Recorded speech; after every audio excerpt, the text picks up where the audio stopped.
What's going on, everybody? Coach Jason. Coach Sharon.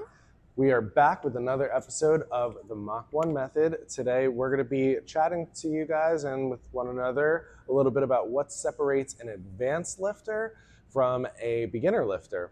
So I think just to kind of get things rolling, let's just establish what a baseline for each of those are. At least to me, a beginner lifter, you probably could identify it by how much time someone's actually been lifting, but there's probably also certain form criteria, strength metrics that you hit. But I think an important distinguishment when you talk about that is your training age versus Sure. what your actual age is. You could be a beginner at 20 years old or at 40 years old if you're less than 1 year into the gym. You know, those two people have essentially the same training age versus Sure. someone who's 20 years old, maybe that's been lifting since they're 10, they're a 10-year-old training age lifter. Absolutely. No, that makes sense. And then there's two criteria in my mind that kind of put people in that advanced category in addition to training age. One is almost a hyperfixation on technique versus numbers. And then the other thing is the stuff that comes outside of the gym. I feel like advanced lifters tend to focus on nutrition, sleep, recovery, that stuff a little bit more as well. Those are the standout things for me. I think that first point is pretty interesting. Clarify, who is the person that hyperfixate and who isn't the person that hyperfixates? The advanced or the beginner? I mean, I would say the advanced is the one who hyperfixates on technique. Yes, because I feel like beginner, it's all about the numbers game. And you're just chasing numbers, trying to get stronger, which there's absolutely merit in that. Yeah. But I find beginner, even intermediate lifters, they tend to focus more on what's my next PR, what's my next PR. Whereas advanced lifters know that it lies more in the technique. Right. Sometimes when you kind of reach that, all right, you've tested your maxes. And there's you max out your strength reserves, and technique and form improvements are what's going to push you to that next PR. So that's where I find that lies. Okay.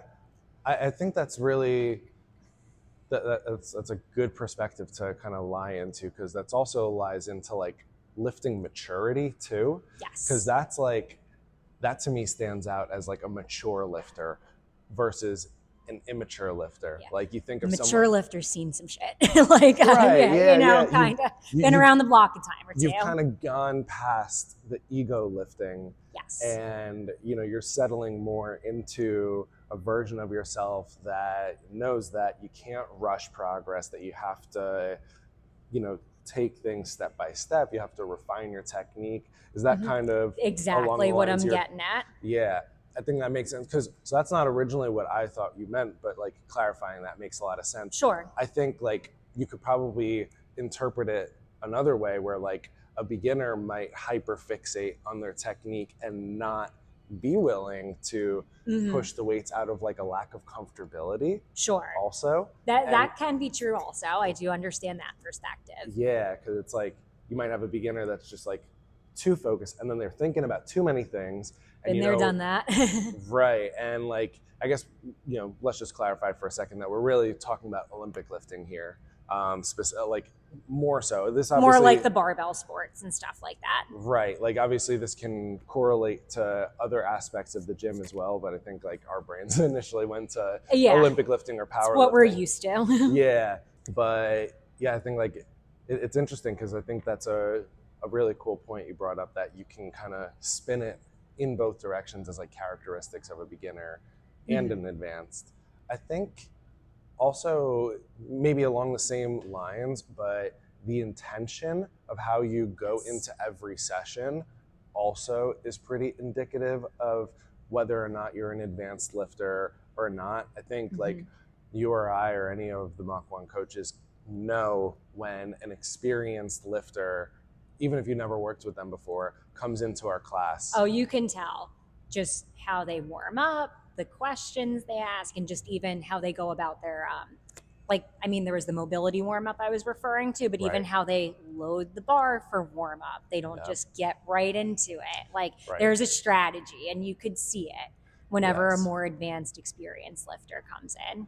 I agree. And you said before, like an advanced lifter's kind of like been around the block, so to Yes. speak, right? Like when you've been doing it for several years, you know, you've had your highs, you've had your lows, and you know, like you can't ride the high waves for too long, Nope. right? And you obviously can't stay in the bottom for too long either. You can't baby yourself. You have to ride the waves and ebb and flow, go up and down. Exactly. I feel like an advanced lifter is incredibly self-aware.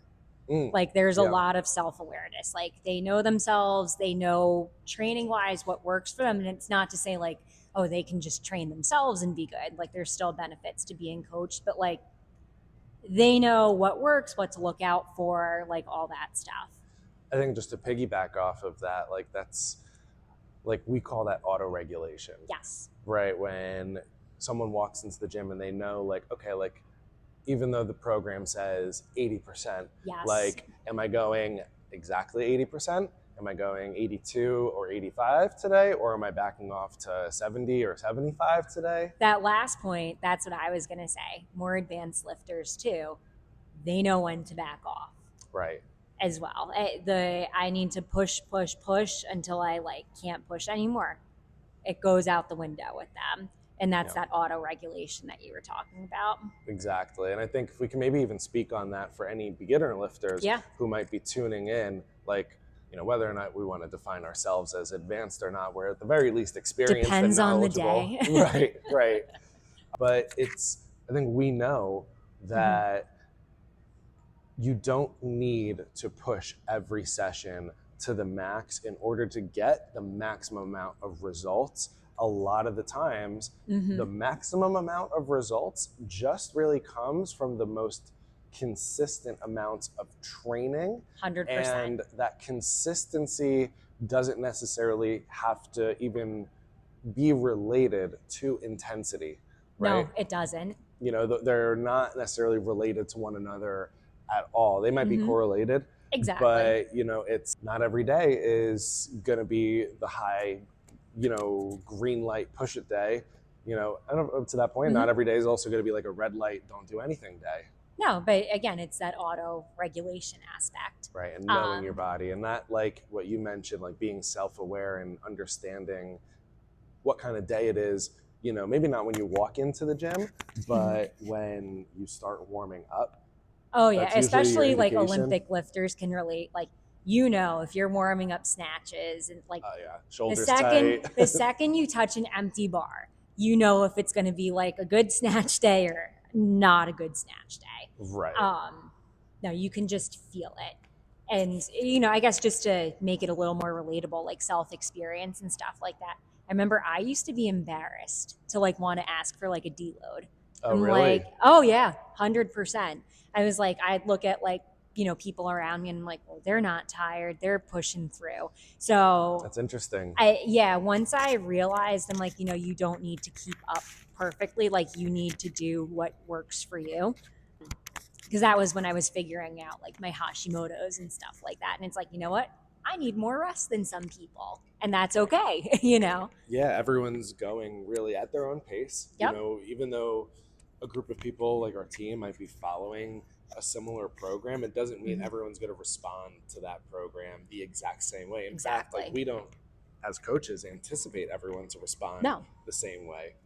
It's funny you mentioned that you were embarrassed to ask for it at times, because I think recently I've had probably almost 5 people come up to me in the last like month or so, like explaining like how they're feeling about like a current training cycle, and they're like, what does this mean? I'm like, oh, maybe it means that you just need to like take it lighter for like a week or so. And they're like, are you sure? And I'm like, yeah, it's okay, like that's not a big deal. Or even if it's not a whole week, even if it's just a session or two, like you just need to maybe just keep your body moving, but not at the same intensity.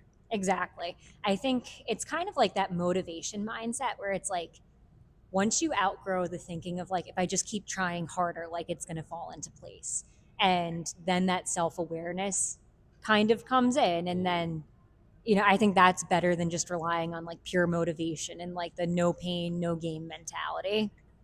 I think something else that could really separate like an experienced versus a not experienced lifter, You mentioned how you had your experience of the deload within the confines of like our team Sure. practice.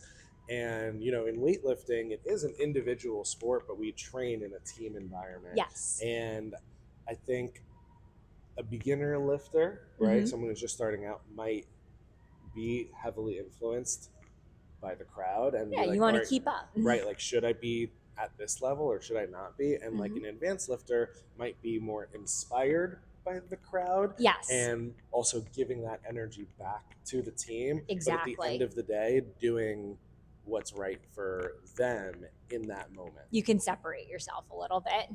Exactly. No, definitely. I think in terms of also like a competition standpoint too, Sure. right? Like a beginner lifter is typically through the advisory of a coach, Mm-hmm. right?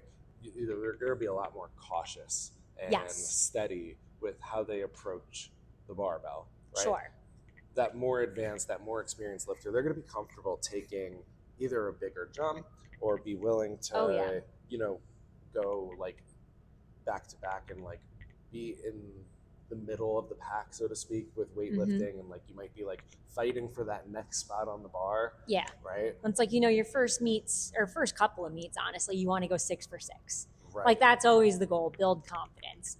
And I mean, then once you become more advanced and like more familiar with like how competitions work and stuff like that, sometimes you could go 3 for 6, which is 50%. You could have a great day. Like you become okay with missing and Right. stuff like that. I remember it was like, I think one of my best meets, I went 3 for 6. Yeah. And, that probably would have made me cry in the beginning or something like that. Like I didn't do everything perfectly. And I think that also is a clear distinction there. I think that kind of goes back to the intention of an advanced versus beginner lifter, Mm-hmm. where a beginner lifter might think the only form of success on the platform is perfection.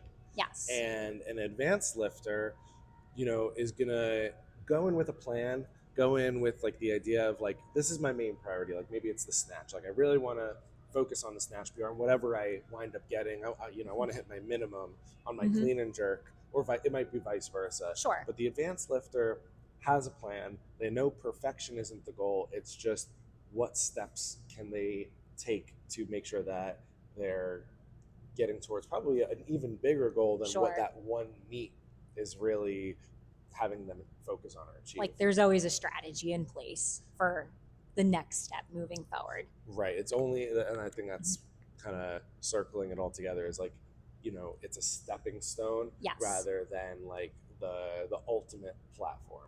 Exactly. Right? So just to kind of like sum up what we've been talking about, in no way, shape, or form have we mentioned like strength metrics as like That's true. what makes an advanced lifter.